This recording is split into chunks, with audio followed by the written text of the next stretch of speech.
October 7, 2023. 1,200 Hamas gunmen pour through the barrier separating the Gaza Strip from Israel.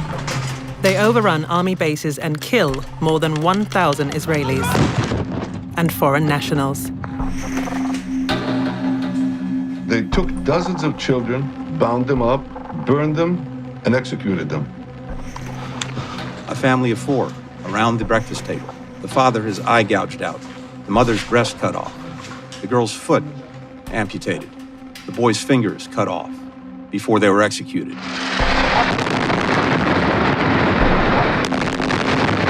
These accounts were used to justify an assault on Gaza that has killed at least 31,000 Palestinians, 13,000 of them children. Finish them. Finish them. Don't ever forget what happened. Al Jazeera's investigative unit has carried out a forensic analysis of the events of October 7. The I unit examined 7 hours of footage, much of it taken from the headcams of dead Hamas fighters. It reviewed the testimonies of hundreds of survivors and compiled a comprehensive list of victims. It found widespread war crimes, but discovered that many of the most horrific stories were untrue. Misinformation has been used, and sometimes deliberate disinformation has been used by official spokespersons. I'm sorry to be graphic here, but I can't see a baby here. If you can activate people's sense of disgust, they're more likely to support dire retribution against Palestinians. It reveals some of the victims were killed by Israeli forces. This footage I find very disturbing. We don't know who those individuals are. Gunmen, civilians, or hostages. And it finds that October 7 may have changed the politics of the region forever. I regret to say that I think it was a phenomenal success from their point of view. October 7th has sent a very strong and clear message. No one can bypass the Palestinians.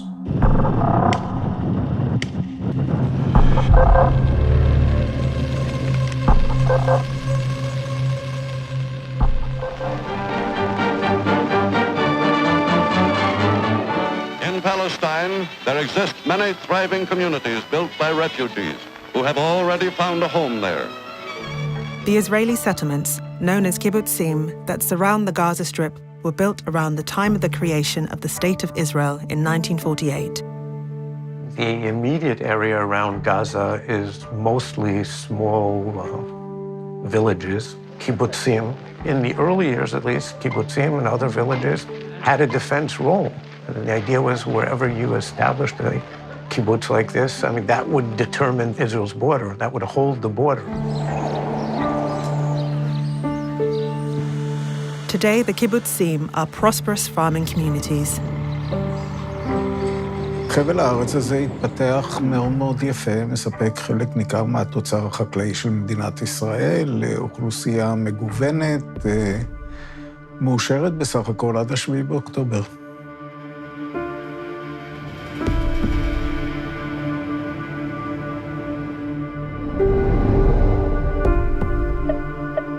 The kibbutzim are just a few kilometers away from Gaza, where 2.3 million people live crammed in a thin strip of land, 41 kilometers long. Most are from families that once owned land on the other side of the fence. 70% of the population in Gaza are refugees, and every day they go to the fence, and they would see their lands, their homes and lands beyond this fence. And these lands belong to the Palestinians. It belonged to the Palestinians. They have lived there for millennia. Hamas is an Arabic acronym for the Islamic Resistance Movement.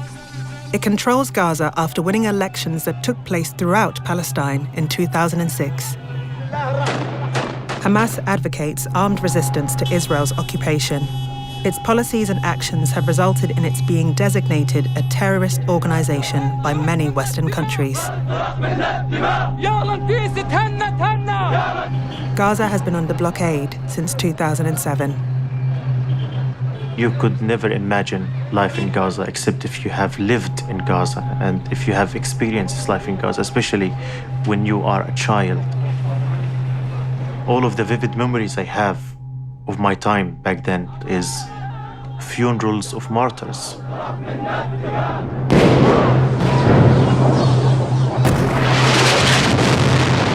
Bombs,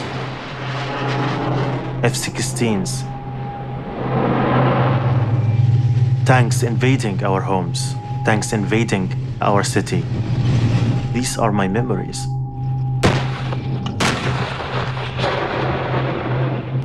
When you are in Gaza, you would always feel a sense that you are imprisoned. It's really a prison. In 2018 and 2019, Gazans staged mass demonstrations demanding the right to return to the lands they once owned across the fence. The Palestinians felt let down, they felt deserted, and they needed to remind the world that they were still there. They were still hoping to return to their homelands. The Israelis responded with force. Their snipers targeted many young men, including journalists and medics. Hundreds of Palestinians were assassinated or were murdered in this way. I was a journalist back in Gaza, and I was there covering the March of Return. And I have seen the horrors. I saw a kid getting a bullet in his head. He was still carrying his school bag. Israel says the killings are justified because the demonstrators pose a security threat to the south of the country. During the Great March of Return, we went peacefully in thousands. But what was the response of the international community? Nothing. Keeping the ears and eyes always closed. Within this context, we have discussed in many times, in many sessions, what can we do? Generally, there was a consensus in the political bureau. We have to move, we have to take action. If we don't do it, Palestine will be forgotten totally and deleted from the international map. We have said it many times. The situation in Gaza is nearly to explode. And if it will happen, we will never allow it to explode inside the cities. We will direct to the eastern borders of Gaza Strip to those who are oppressing and besieging and jailing our people. For months, Hamas trained openly for the incursion, placing videos online. The Israelis even obtain a detailed copy of the invasion plan. Like all great strategic surprises, it was misread. It is never the lack of intelligence information that leads to an intelligence failure. It's usually the broken intelligence cycle. There was a woman in the primary intelligence collection agency who was responsible for intelligence regarding Hamas, who raised the flag repeatedly. And she got as high up as one could get, the chief of military intelligence. And he listened to her very carefully and said, yeah, I don't buy it. They don't have the capability.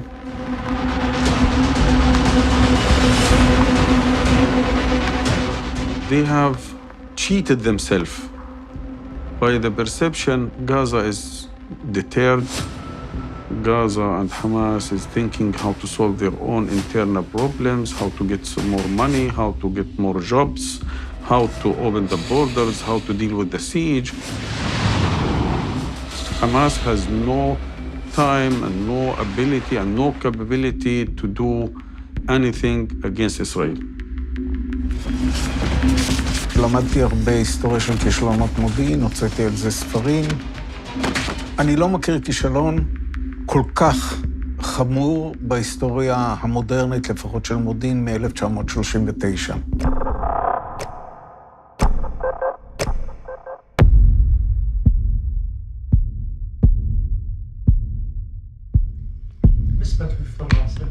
Hamas fighters receive instructions to gather at assembly points.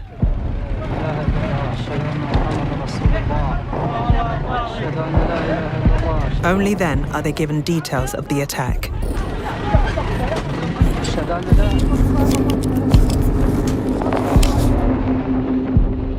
one of the fighters have an idea about this operation, up to minutes before the operation.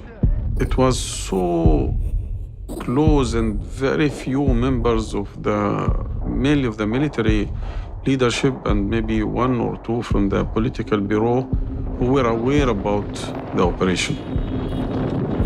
By now, reports of unusual movements on the Gazan side of the fence reach military intelligence and Shin Bet, Israel's internal security service. In the early hours of the morning, there's already pretty good information that something is happening, to the point that the head of the Shin Bet and I think shortly after the chief of staff all arrive in their offices, 2, 3 in the morning. And it is, again, it's written off probably as being just another exercise.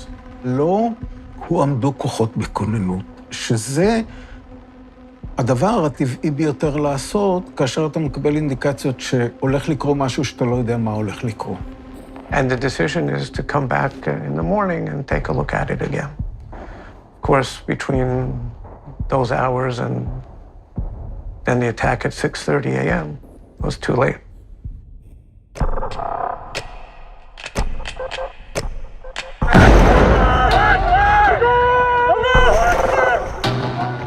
Hamas fighters storm the main crossing point at Erez.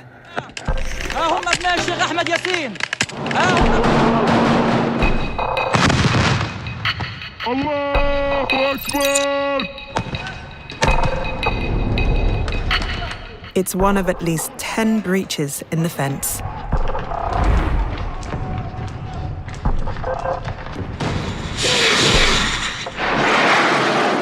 Thousands of rockets are fired into Israel.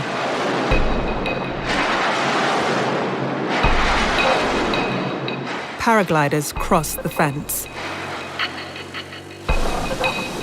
Hamas uses boats to attack targets north of the Gaza Strip. What is impressive about it is that there were a lot of synchronized things that needed to happen for it to succeed. Some very low-tech features up against, probably the most high-tech sort of military machine anywhere out there.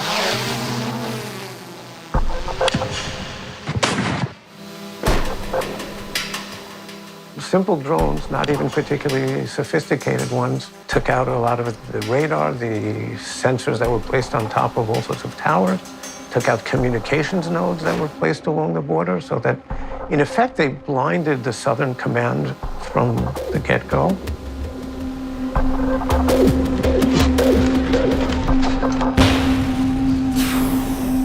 Israel's first line of defense is overwhelmed.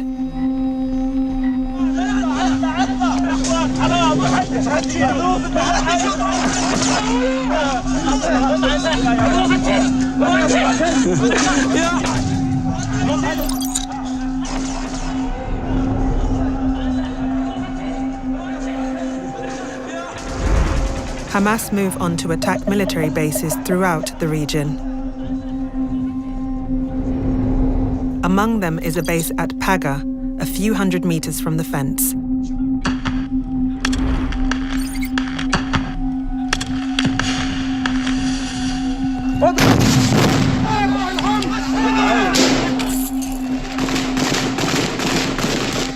Chris Cobb-Smith is a human rights investigator who served 20 years in the British military.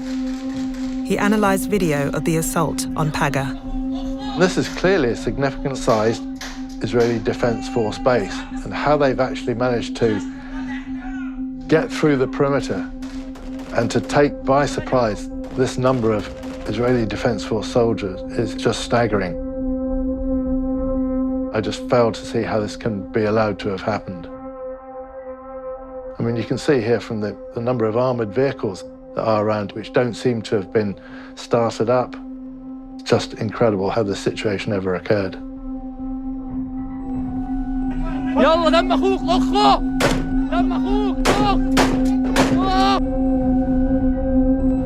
החמאס תופס במיטות. זה משהו שצה"ל אף פעם לא ראה, לא התקרב לזה, ואני חושב שבחלומות הכי איומים ונוראים של אזרחי ישראל ושל מפקדי הצבא.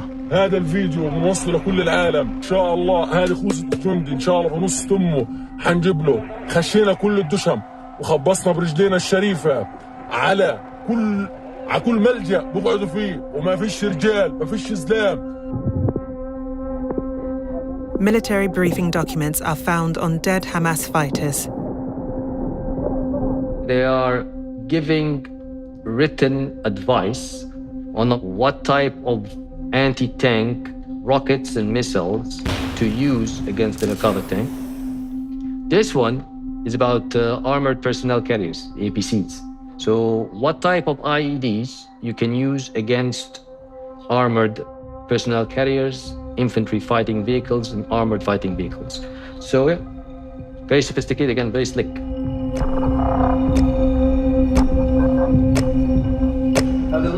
As reports of the attack begin to come through, Hamas leaders outside of Gaza gather to pray. But the leadership was as surprised as anyone by the swift collapse of the Israeli military. Anyone who have watched this were surprised. I myself, I was totally surprised. How can this happen? Hamas people then have shared their experience of what happened on 7th October with people I've spoken to, suggested they expected a far higher casualty rate and expected that maybe 80–90% of those who set out on the 7th of October would actually die as martyrs before they return back with hostages into Gaza City. The opposite actually happened, exactly diametrically opposed nearly, in terms of only 10–50% of those fighters were killed before they made it into Israeli settlements. The resistance was so underwhelming from a Hamas point of view that they had absolute freedom to maneuver.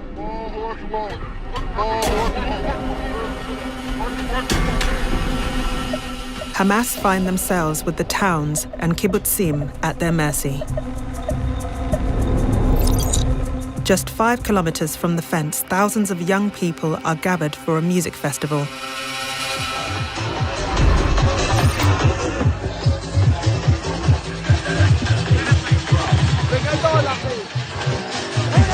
Based on my information, they were not aware that there is a musical festival in the area. It was a surprise. They were finding hundreds of youngsters celebrating through the whole night, in the early morning, still being up, out in a music festival.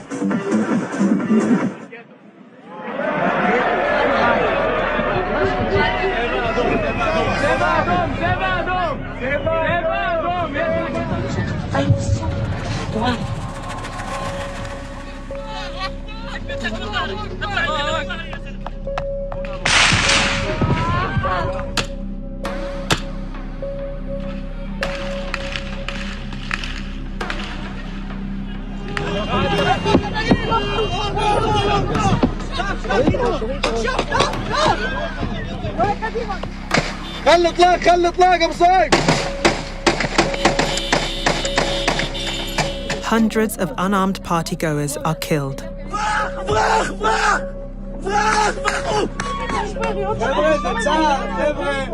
Some take refuge in the small bomb shelters that dot the main highway.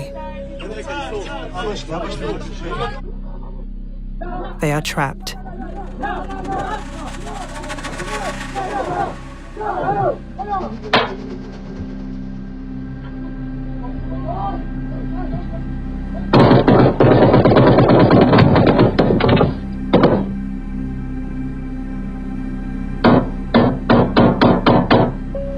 في واحد عايش جوا. تعال هذاك عايش حط قاعدين شايفه. طلع الكاميرا. تعال هذاك عايش. تعال اطلع هذاك شد من كشته. خش شد من كشته يا زلمه. حملوهم استنون. هاتوا كمان هاتوا والله عن عرض دولتكم. هاتوا كمان هات طخوش نية مصر هذول. ماشي ما عادش يقتل بد نصره. ايوه هات ناس من جوا هات.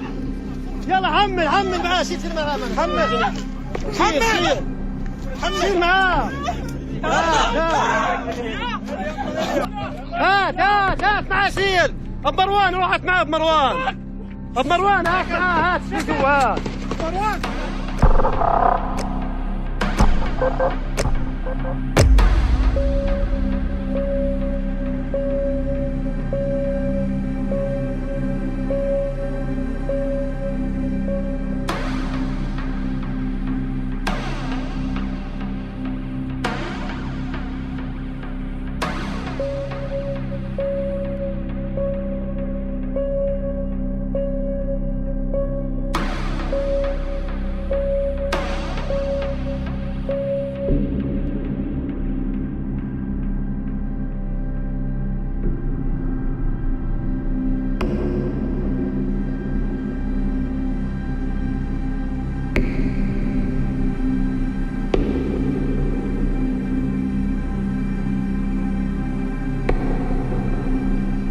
gunmen quickly penetrate civilian communities. But their unexpected success exposes the limitations of Hamas as a military force.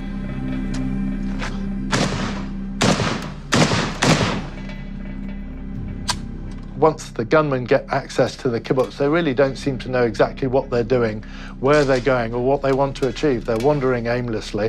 They're shouting to each other. They're arguing with each other. From the footage here, it looks like the soldiers clearly come under effective enemy fire, and they're not doing anything about it. Yeah, this is complete chaos. Their first priority seems to be taking the ammunition and the weapons off their own wounded. There's no attempt of any sort of first aid. There's certainly not anything like one would term command and control. There's no leaders there.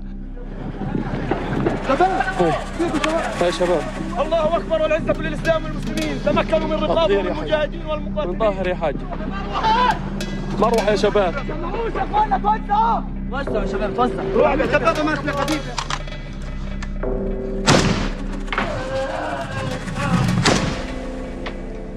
Hundreds of unarmed kibbutz residents are killed. Hamas seizes large numbers of hostages.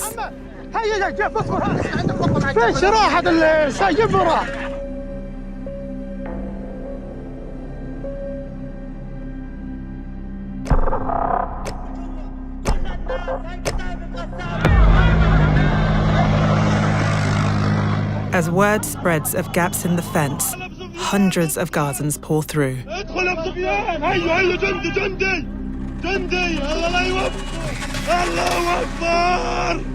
Many people were able to leave the Gaza Strip, including those people who weren't even part of the operation. Civilians, smugglers, criminals who had thought they could make a quick buck themselves. People would go through and just do their own thing. There is a wave of looting.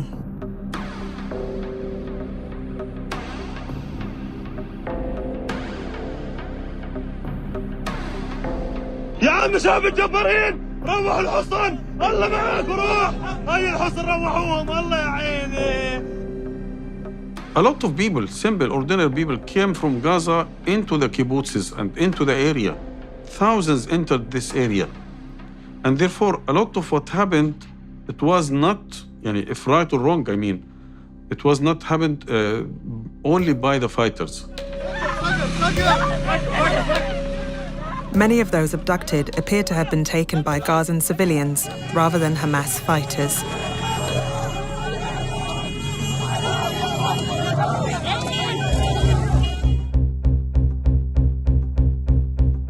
At kibbutz near Oz, a group of Thai laborers is caught up in the chaos.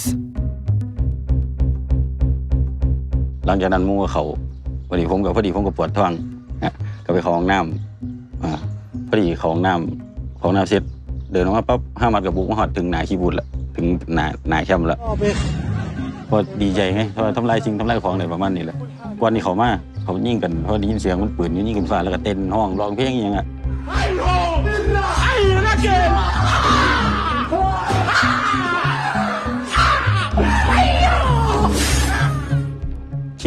คิดว่าจะคว้างบอลอดแหละครับก็ได้แค่นอนลาวกับฝืนห้องเนาะแล้วก็มืออยู่ประมาณนี้ Wutun is dragged past the room where his Thai colleagues have been murdered.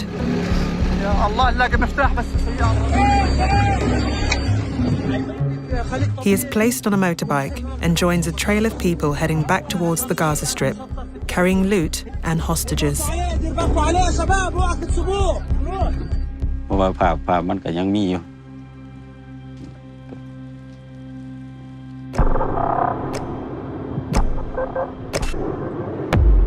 The Israelis mobilize helicopter gunships. Hamas fighters try unsuccessfully to shoot them down. The Israelis later release footage of dozens of strikes. On Israeli television, pilots admit it was difficult to distinguish gunmen from Israeli civilians. אני באוויר, באחת הגיחות נאמר כבר שיש חטופים. ואז מה עושים? איך מבצעים ירי על מי שחוזר לכיוון הגבול? זו שאלה טובה, וזו דילמה סופר מורכבת. כל ההחלטה עכשיו היא עליך. אין עם מי לדבר. כן, אין עם מי לדבר. Without guidance, pilots say they join local WhatsApp groups to identify targets. The idea that pilots have to get information from WhatsApp groups is truly remarkable. It's a sign of the initiative that people are looking for any way that they can get the information.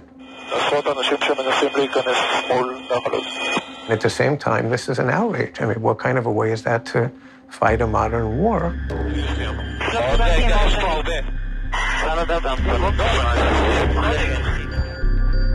The Israeli newspaper Yediot Aharonot says that at midday, the army issues a version of what is known as the Hannibal Directive. נוהל חניבל הוא נוהל בלתי פורמלי, שאומרת, אוקיי, עדיף לנו שהחייל ייהרג ושלא ייתפס חי. The Hannibal Directive is the result of previous humiliations where Israel handed over hundreds of Palestinian prisoners in return for the release of one Israeli soldier. הייתה הבנה שהתוצאה היותר טובה של תקרית כזאת זה חייל הרוג ולא חייל בשבי. On October 7, it seems the Hannibal Directive may have been revived and applied even to civilian hostages. The Air Force operated during those hours under an instruction to prevent movement from Gaza into Israel and return from Israel into Gaza. 70 vehicles were hit. At least in some of the cases, everyone in the vehicle was killed. The Israeli military does not deny the report. Israeli first responders released footage of civilians burned in a car. The car was struck from above. Well, to me, it's inexcusable for a helicopter or any weapon system to be engaging any target if you don't know what that target is. And the footage we're looking at here, which I find very disturbing, we have a lot of people here making their way back through the breach in the wire back into Gaza. Now, my concern is, with this footage, we cannot tell whether they're Hamas gunmen or civilians or possibly hostages. And I don't believe the helicopter pilot or the machine gun operator would be able to tell either. Israel's Channel 12 later interviews a kibbutz resident who was abducted. She describes coming under fire from a helicopter. ואז תוך כדי שאנחנו מתקדמים, כבר חצי קילומטר מהגדר, המסוק יורה. עליכם. צרורות, יורה עלינו, ואני בטוחה שזהו. זה עכשיו אני מתה וגמרנו, ואז אני מרימה את הראש ואני בחיים. המחבלים נהרגו מהיום? כל המחבלים נהרגו. לא נשאר אחד בחיים. This footage shows the aftermath of what appears to be a similar helicopter strike. There were 9 hostages in the vehicle described in the Israeli TV report. 1 was killed. The other 8, including 3 children, survived. The hostages are later filmed being taken to Gaza in a second vehicle.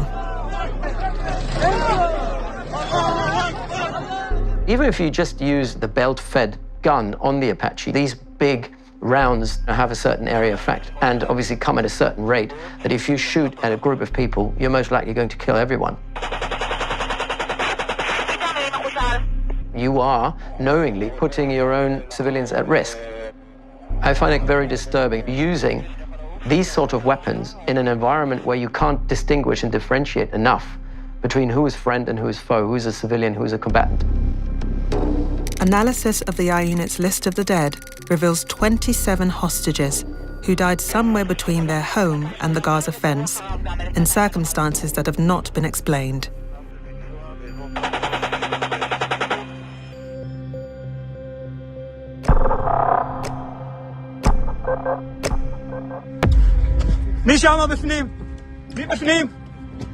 Israeli security forces arrive at the site of the music festival. להתפרס על המתחם עוד פעם, אולי מתחת לבמה גם יכול להיות לנו. אוי ואבוי. אוי ואבוי. יש פה הרוגים, כולם הרוגים? כל הבמה הרוגים. כל הבר הרוגים. יש פה מישהו עם סימן חיים. שייתן לנו סימן חיים. שום סימן חיים? לא. היא מתה. היא מתה. Police and army units storm kibbutzim.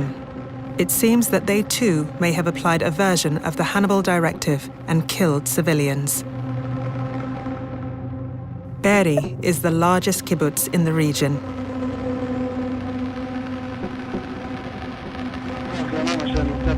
Israeli media reveals that 12 die there when police and army open fire on a house that contains hostages. Israel's Channel 12 speaks to 2 survivors. והם הביאו פתאום טנק, ואני אומרת לאחד החיילים, תגיד, אבל אם אתם יורים פגזים זה לא יפגע בבני הערובה? אז הוא אומר לי, לא, אנחנו רק עושים את זה בצדדים, להוריד קירות. בא לראות טנק בתוך בארי, עושה על הכביש. הופה, היה שם איזה ירי. וואו. פתאום בום נוראי, ואני לא מצליחה להזיז את הרגליים. This story has been ignored by Western media. הם נהרגו מרסיסים, הם לא נהרגו כי רצחו אותם. הם נהרגו מהירי. היה שם ירי מטורף על הבית. מטורף. טנק הגיע וירה בפגזים. אז זה היה. אם זה קרה, זה היה. אם הם מתו כל הבני ערובה, זה רק מהירי. Many other buildings show similar damage to the house at Be'eri. All the footage I've seen of the Hamas assault across the border, across the fence into the kibbutzes, they're pretty much only armed with light weapons. This is RPGs, so rocket-propelled grenades and personal sidearms. This is taken from the inside of a house. 2 holes in the wall here. I would say probably by some sort of heavy weapon fired against the house, most probably a tank. There's no way an RPG and would make that sort of damage. In this image here, catastrophic structural damage to the building, clearly not caused by a structural collapse from a fire. This was caused by some sort of heavy weapon system during combat. There's catastrophic structural damage to many of these buildings. This can only have happened by heavy weapon systems being used against the kibbutz itself. The I unit calculates that 1,154 Israelis and foreign nationals are killed on October 7 and in the days immediately afterwards. Of these, 256 are soldiers. 53 belong to the police and other security forces. And 63 are civilian security guards. The remaining 782 victims are unarmed. The I unit's list of the dead reveals that at least 18 are killed by Israeli ground troops. A number of other bodies are recovered from beneath rubble who died in circumstances that are unclear.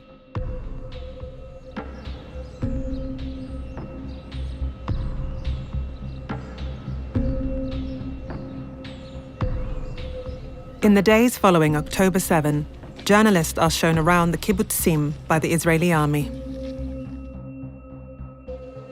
This is something that monsters do, not humans. Hamas fighters and others committed crimes on October 7. The Israeli media, however, focuses not on the crimes they committed, but on crimes they did not.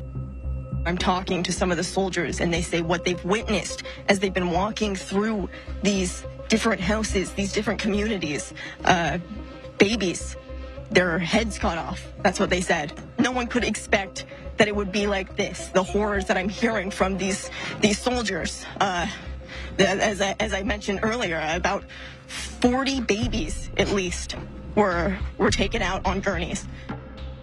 The I unit's list of the dead shows no babies were killed in Kfar Aza, the kibbutz this report came from. The story was nevertheless picked up by international media and repeated by President Biden. I've been doing this a long time. I never really thought that I would see and have confirmed pictures of terrorists beheading children. The White House later clarifies that actually, the president had not seen pictures of beheaded children. A senior Israeli military officer later speaks to journalists in front of a burnt-out house in Kibbutz Be'eri. It's the house where 12 hostages appear to have been killed during the assault by the Israeli police and army. Inside this house were another 15 burned people, among them 8 babies in this corner. They were concentrated them, and they killed them, and they burned them. Well, did you see? I evacuated. The list of the dead shows that there were no babies in the house. And Colonel Vach does not tell journalists that the casualties are almost certainly caused by Israeli forces. 2 days later, the regional head of Zaka, a voluntary organization charged with collecting bodies, gives a different account to Sky News of what happened at the same house. And you're talking children, 2 piles of 10 children each, were tied to the back, burned to death. This is something behind, this is next level. And I mean, it's actually indescribable, really. It's indescribable, really. It's indescribable, and I won't describe everything that I saw. This account is repeated by Israeli Prime Minister Benjamin Netanyahu in a conversation with President Biden. They took dozens of children, bound them up, burned them, and executed them. The list of the dead shows 2 12-year-old twins are killed when police and army stormed the house in Be'eri. But there are no other children. It was an interview you did with Sky Television from Britain. 2 piles, we found them in Be'eri. 2 piles of 10 children each were tied back to back and burned to death. Now again, I mean, if we look at the death figures at Be'eri, there are only 10 children that died at Be'eri. Well, not children, it's 18-year-old. So we all together, when you look at them and they're burned, you don't know exactly the ages. So you're talking about 18-year-old, 20 years old, and you just don't look on the spot identification to see the ages or something like that. It is not the only questionable story that Yossi Landau tells about Kibbutz Be'eri. We go further. Then we see a woman. She was lying on the floor, a puddle of blood, big puddle of blood. She was a pregnant woman.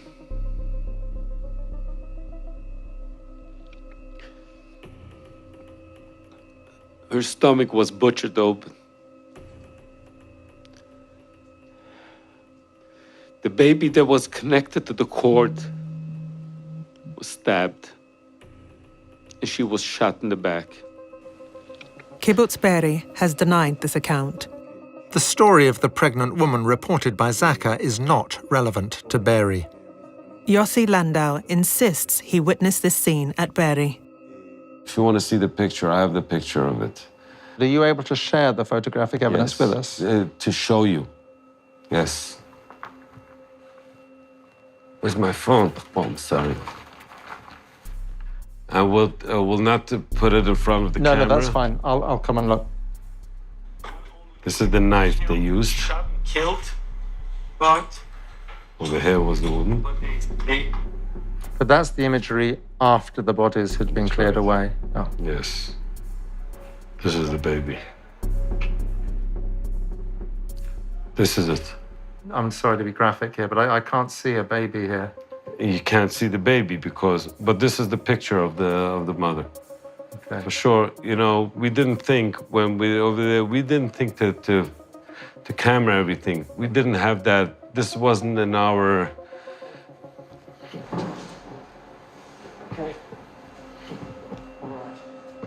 The photo shows an unidentifiable piece of charred flesh.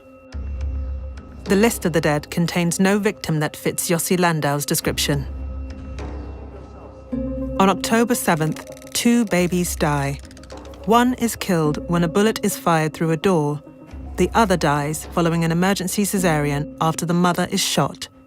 Neither is burned or beheaded. You being someone who, with your own hands, with your own eyes, with your nose, you smelled this, what would you say to that person who is downplaying what took place here? I wouldn't say anything. I would ask, please give me, he should be together with the Hamas terrorist and he should be killed because he's a part of it. Visiting celebrities continue to be shown babies' cribs, and the world continues to be told stories about murdered babies. When you're taking babies, cutting them and tying them together and burning them to death, you're treating them less than an animal. 1,300 people dead, murdered, babies. These bastards put these babies in an oven and put on the oven. We found the kid a few hours later. US Secretary of State Antony Blinken describes the fate of two small children. A family of four, a young boy and girl, 6 and 8 years old, and their parents around the breakfast table. The father, his eye gouged out in front of his kids. The mother's breast cut off. The girl's foot amputated. The boy's fingers cut off before they were executed. And then their executioners sat down and had a meal.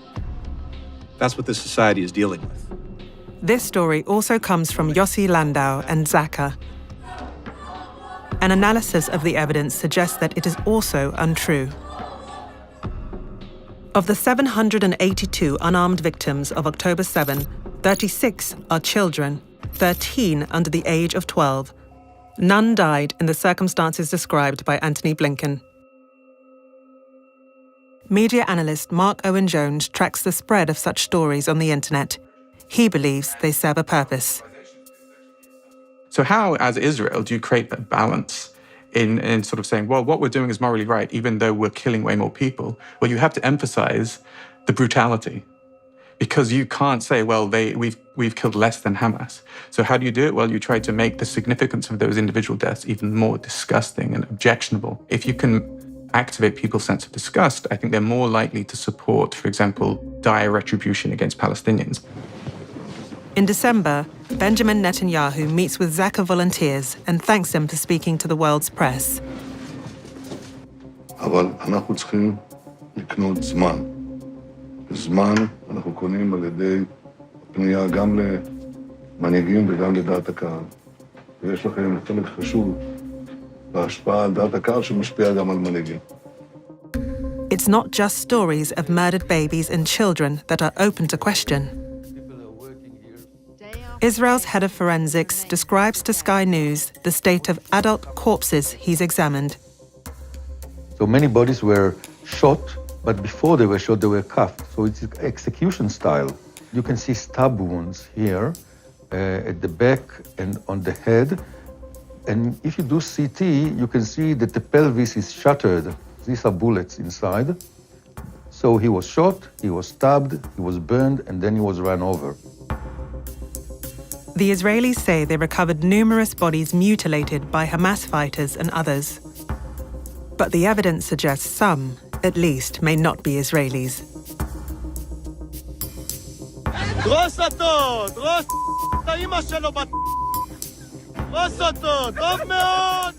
In the aftermath of October 7, large numbers of videos of the abuse and mutilation of Palestinian corpses are posted online.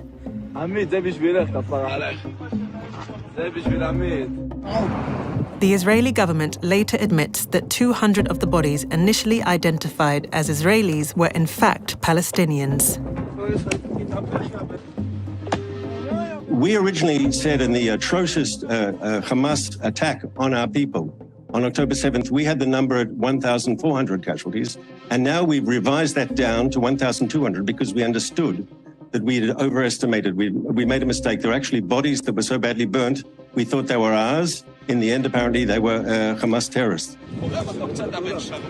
There's a lot of evidence out there that's been produced by the Israelis, which is either contradictory or potentially self-harming. If people were saying, oh, actually, we went through the different bodies and we realized some of the burned bodies were actually Palestinians and they weren't our civilians. That begs the question, why were they burned and who burned them? How were they mutilated and who mutilated them? A proper forensic investigation would have to clarify who killed them and how they were killed.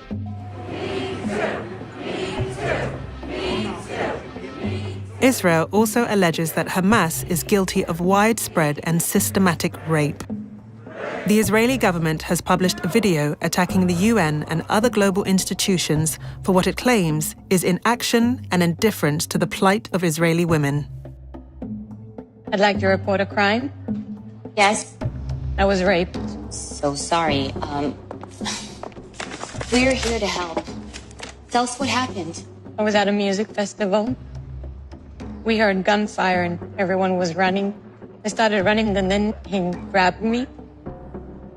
He yelled something in Arabic and then he ripped my... Sorry to interrupt you. You said he was yelling in Arabic. Yes. Madeleine Rees is head of an international women's rights organization. Don't take it personally. Management decided that all violence against Israelis is legitimate resistance. So sorry. It's a very cheap shot. Immediately upon the horrific attacks on October the 7th, there was a response from the UN, from the Commission of Inquiry, which already exists, to look into atrocities in the region, to say, we want to come and investigate. We are ready, we're willing, we're able to come and investigate. And that was blocked. That was blocked. And that's been blocked by Israel. Hamas denies that rapes occurred on October 7. In no case there was a proof that there was a rape. In no one case. But I am sure, based on our culture, based on our beliefs, that this cannot happen, impossible to happen. But there are those who say they witnessed women being raped. One is a survivor from the music festival who says he saw a group of Palestinian civilians surrounding a woman. הם היו כזה במין חצי מעגל סביבה, וזה היה בערך 30-40 מטר מאיתנו. תופסים אותה שלא תזוז, משתלטים עליה. אני כזה מסתכל בין העלים, בין הענפים, והם התחילו למשוך אותה מכל מקום, והפשיטו אותה. זה היה אונס. The Israeli police presents an anonymous witness who described a separate rape also at the music festival. היא הייתה בחיים, הבחורה שהם אנסו? כן. היא הייתה בחיים. היא לא לבושה, והוא חותך לה את השד. הוא חותך לה את השד, הוא זורק את זה על הכביש, הם משחקים עם זה. In another interview, this witness says she saw a total of 5 women raped and gunmen walking around with the severed heads of 3 women. But no forensic evidence of sexual violence has been produced. A website created by the Israeli government to document atrocities on October 7 contains just one video indicative of rape. It features the body of a young woman lying by a roadside 14 kilometers north of the site of the music festival. She is wearing no underwear. In December, this story formed the centerpiece of a New York Times investigation. But the report was undermined when the woman's sister posted on Instagram that it was untrue. Yes, they raped. But in the case of my sister, no. The family denied that she'd been raped. They said it would have been really difficult for her to have been raped because she was in contact with them during Hamas's attack, and that her last correspondence with them was probably about 4 minutes before she was reportedly killed, right? And so they sort of say, how could she have been, shot, burnt, and raped within the space of 4 minutes? It didn't make sense. One of the 3 authors of the report, Anat Schwartz, is a former Israeli intelligence official with little journalistic experience. She has previously liked genocidal social media posts calling for Gaza to be turned into a slaughterhouse. I believe that there was rape. In every conflict, whenever there are men with guns intent on perpetrating violence, it is highly unlikely there will not be sexual violence. But nothing that I've seen put forward so far suggests that it was widespread and systematic. It's a very high bar to actually reach. To show that it was widespread and systematic, there would have a lot more evidence than has come to light to date, and a lot more corroborative evidence than what has been put out there. 5 months after October 7, a report by the UN Special Representative on Sexual Violence in Conflict concluded there were reasonable ground to believe that conflict-related sexual violence occurred. The author stressed her report was not investigative. She urged the Israelis to permit a fully fledged investigative process and to grant, without further delay, access to the International Commission of Inquiry, which is mandated to investigate human rights abuses in Israel and the occupied territories. Israel still refuses to do so. The UN report relied largely on Israeli officials and first responders. It stated the visual evidence provided no tangible indications of rape, a conclusion supported by the I-Unit's own analysis of footage and photographs. In January, the Israeli police said they were struggling to match witness accounts with known victims. The policewoman leading the inquiry told the Israeli newspaper Haaretz, "At this stage, I have no specific bodies." Without any credible investigation, an independent credible investigation, I don't think we can possibly say that it was widespread and systematic. Essentially, what we've got is a state has instrumentalized the horrific attacks on women in order, we believe, to justify an attack on Gaza, of which the majority suffering are other women.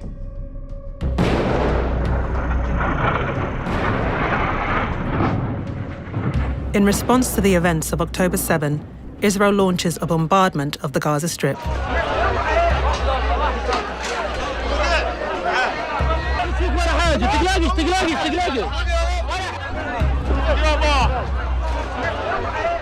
On October the 7th, the first thing I remember is that I was terrified.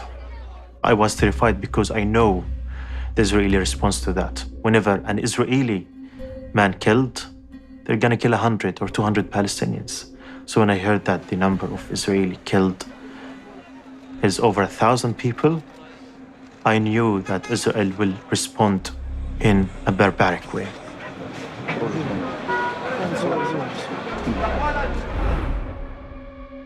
"1,154 people were killed on October 7. After 5 months of bombardment, around 31,000 are confirmed killed in Gaza. 27% are adult men, 29% adult women, and 44% children. There are many hundreds of babies among the dead. قتلتم الأطفال والشيوخ. أين أنتم؟ أين ضمير العالم؟ The destruction of health services in Gaza means many of the dead are uncounted, and the real death toll is likely to be far higher. Repeatedly, accounts of rape and the murder of babies by Hamas have been used to justify Israel's actions. I hear the calls for a ceasefire. Tell me, what is a proportionate response for killing of babies? For rape women and burn them? For beheading of a child? The proportional response to October 7 massacre is a total destruction. A total destruction to the last one of the Hamas. Killing, slaughtering women, children, babies, rapes, beheading. We're gonna wipe them off the map, wipe them off the face of the earth. This wasn't just rape, this was flat out torture. I don't think there's any way Israel can be expected to coexist or find some diplomatic off-ramp with these savages. First thing I said to Netanyahu when this happened was finish them. Finish them. Don't ever forget what happened.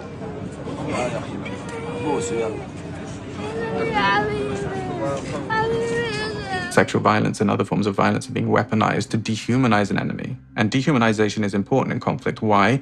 Because dehumanization lowers the threshold by which you will willingly agree to attack or harm another group of people. And how do you do that? Well, you see them as subhuman. More than 70% of those who've died have been women and children. 70%. And we know more than 160 women a day have to give birth without adequate medical protection at all, cesareans without any sort of anesthetic. It's absolutely barbarous. It was October 22nd, and my family were sleeping in their home. There was my father, my older brother, his wife, and his 3 children. There was also my younger brother, and there were my older sister, Wala, and 4 of her children. And there was my sister, Ala, and her children. And there was my sister, Aya, and her 3 children. And they were sleeping at 5 a.m. in the morning when Israel bombed my home. And they were killed. 21 of them were killed.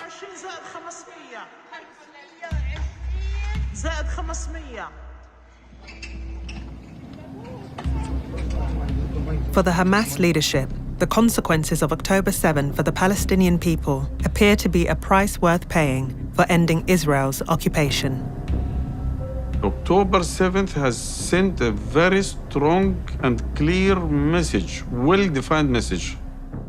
No one can bypass the Palestinians. No one can enjoy stability or security as long as the Palestinians don't or does not enjoy their own genuine rights of independence, self-sovereignty, dignity, and freedom. Allahu Akbar!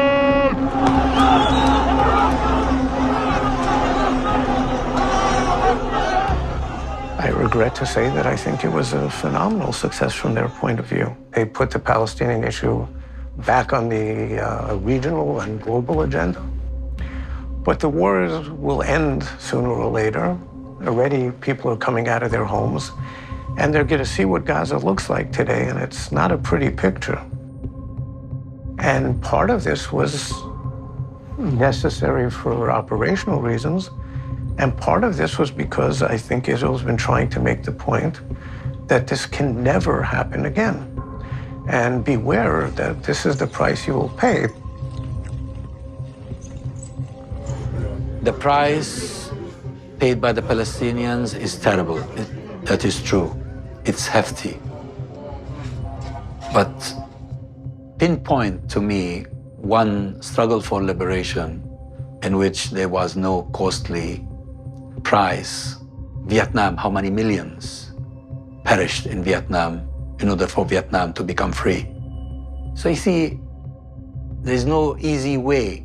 There is no small price for freedom and for independence. And the Palestinians do understand that.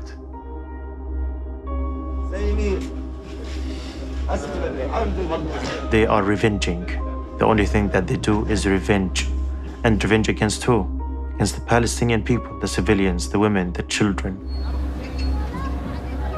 There's gonna be a trauma that the Palestinians will never heal from.